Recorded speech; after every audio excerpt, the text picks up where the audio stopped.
নামাজ পড়া অবস্থায় আমাদের মাথা থেকে অনেক সময় টুপি খুলে পড়ে যায়। তখন নামাজের মধ্যে থাকা অবস্থায় টুপি না উঠানোকেই আমরা আদব বলে মনে করে থাকি এবং টুপি উঠানোকে এক ধরনের অপছন্দ করে থাকি, যার কারণে খোলা মাথা অবস্থায় নামাজটাকে শেষ করাই আমাদের নিকট অধিক পছন্দনীয় মনে হয়ে থাকে। আসলে জানার বিষয় হলো যে নামাজে থাকা অবস্থায় আমাদের টুপি পরে গেলে আমরা কি সেই টুপি আবার তুলে মাথায় দিব, নাকি টুপি খোলা রাখা অবস্থাতেই নামাজ শেষ করব? কোনটা আসলে উত্তম? চলুন আমরা জেনে নিই। বাংলাদেশের গ্রহণযোগ্য ফতোয়া বিভাগ সমূহের মধ্য থেকে একটি হচ্ছে আল কাউসার।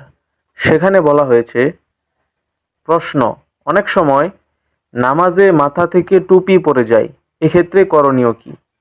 উত্তর, নামাজে টুপি পরে গেলে যদি এক হাত দ্বারা তা উঠিয়ে পরে নেওয়া সম্ভব হয় তাহলে টুপি উঠিয়ে পরে নেওয়াই উত্তম। আর যদি দুই হাত ব্যবহার করা ছাড়া উঠানো সম্ভব না হয় তাহলে সেক্ষেত্রে টুপি না উঠানোই উচিত, এতে নামাজের কোনো ক্ষতি হবে না। তবে এখানে যে বিষয়টি লক্ষ্য রাখা প্রয়োজন সেটা হচ্ছে, দাঁড়ানো কিংবা রুকু অবস্থায় টুপি পরে গেলে তা উঠানোর চেষ্টা করবেন না। আর সিজদা বা বৈঠকের সময় এমনটি হলে এক হাত দ্বারা টুপি উঠিয়ে নেওয়াই উত্তম। অর্থাৎ এখানে মূল বিষয়টা হচ্ছে, নামাজের মধ্যে টুপি মাথা থেকে পড়ে গেলে তা উঠিয়ে নেওয়াই হচ্ছে উত্তম।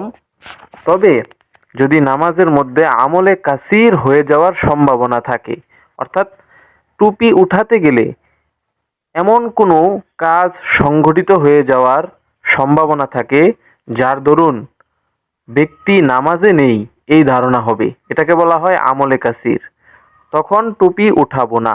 সুতরাং দাঁড়ানো বা রুকু অবস্থায় যদি মাথা থেকে টুপি পড়ে যায় তৎক্ষণাৎ আমরা টুপি উঠাবো না। তবে সেজদা বা অন্য কোনো সুরতে যেখানে টুপি পরলে টুপি মাথার মধ্যে উঠিয়ে নেওয়া খুবই সহজ, আমলে কাসির হয় না, সেখানে আমরা টুপি উঠিয়ে নিব, এটাই হচ্ছে উত্তম।